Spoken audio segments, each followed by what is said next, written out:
Suasana di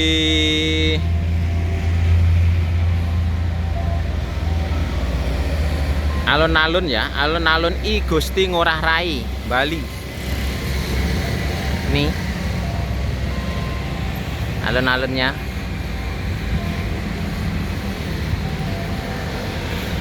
Itu ada patung pahlawan.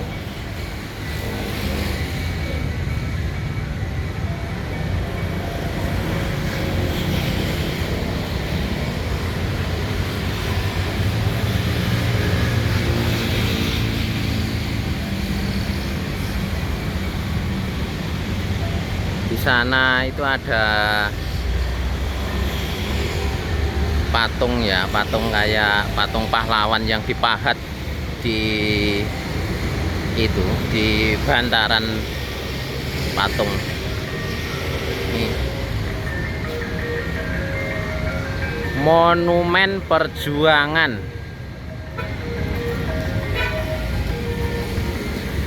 Puputan Bandung.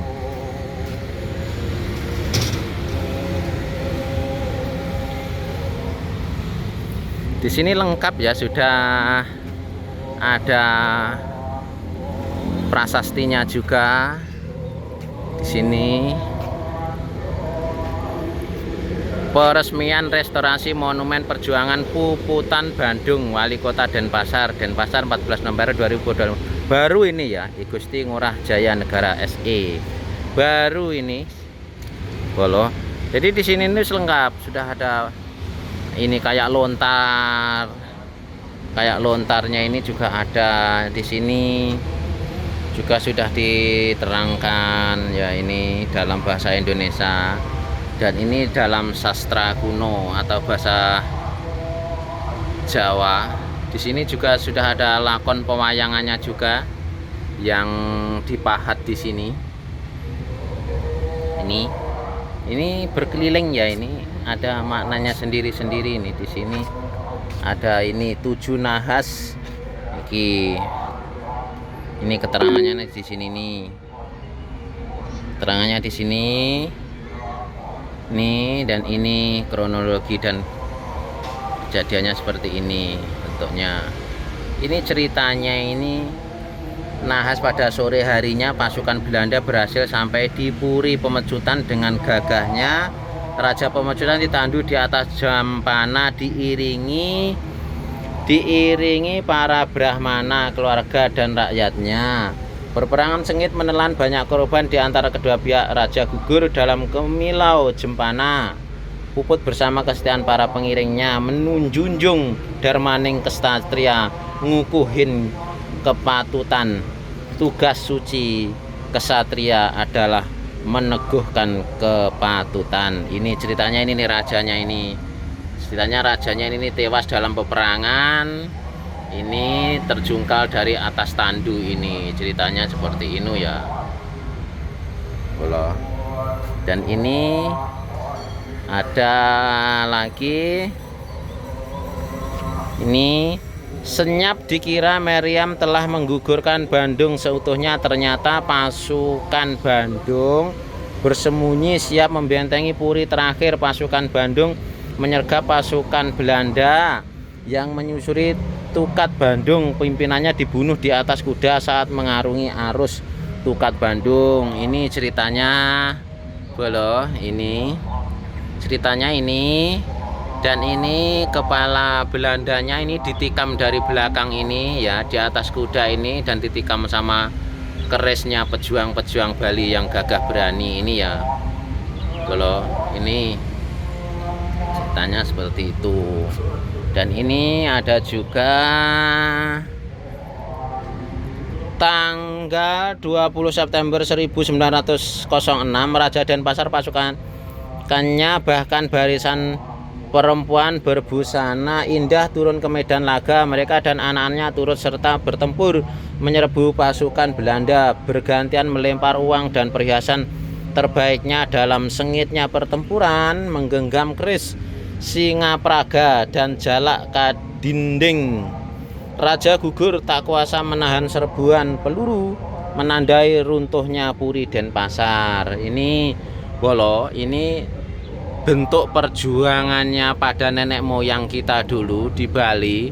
Ini para perempuan yang pakai tapih, kalau zaman dulu itu pakai tapih ya, pakai tapih saja ini juga berjuang melawan penjajah Belanda ya bolo. Sambil ada yang menggendong anaknya, sambil ada yang memakai tombak dan keris. Jadi ini simbol dari nenek moyang kita untuk melawan penjajahan Belanda di masa dulu ya bolo. Jadi kita yang tinggal melestarikan negara ini, mari kita kukuhkan persatuan dan kesatuan kita untuk memajukan negara ini supaya dan melestarikan negara ini supaya negara ini bisa tetap utuh ya bolo. Dan di sini ada lagi ya bolo, ini tembakan meriam lanjut menghujani Puri Denpasar dan Puri Pemecutan di balik suasana pencekam. Pada tanggal 19 September 1906 Sang Raja menggelar upacara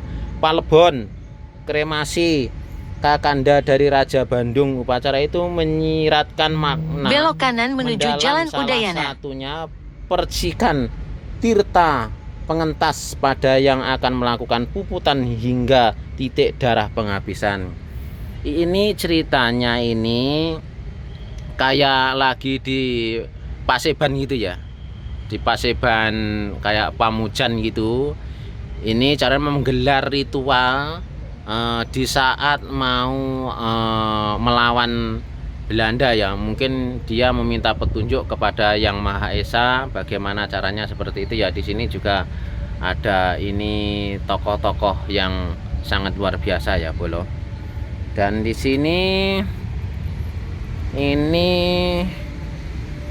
sekalipun terus mendapat tekanan dari pihak Belanda, Raja Denpasar yang juga merupakan pujangga tidak bergeming rakyat pun, sehingga dengan raja melakukan perlawanan membela kepatutan 14 September 1906, invasi militer tak terelakkan. Puri Kesiman pun tak luput digempur Belanda. Ini ceritanya bolo. Ini ceritanya para pejuang-pejuang nenek moyang kita yang di Bali. Dia itu berjuang memakai keris, juga bambu runcing ya, itu juga bambu runcing. Itu betapa gigihnya dulu perjuangan nenek moyang kita ya bolo. Jadi kita wajib bersyukur sekali karena nenek moyang kita sudah memperjuangkan dan membantu kemerdekaan negara Republik Indonesia. Dan ini juga ada lagi ya bolo. Nomor 2, rakyat menghadap Raja Denpasar I Gusti Ngurah Made Agung untuk menyampaikan keberatan atas tuduhan penjaraan kapal Sri Komala yang terdampar pada tanggal 27 Mei 1904 di pantai Sanur. Rakyat bersumpah tuduhan penjaraan itu tidak benar.